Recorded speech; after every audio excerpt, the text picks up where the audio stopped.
Ken Heller, kom op!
Voor de einde natuurlijk van de dochter van Schenk, Beppie Kraft. Ik vind het geweldig. Ik vind het helemaal top. Ik heb genoten. Gero!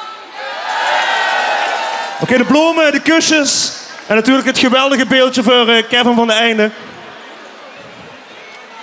We gaan af. Neem stoel met. Alsjeblieft, Stine Pa. Dames en heren, Kevin van de Einde, nog een keer een groot applaus.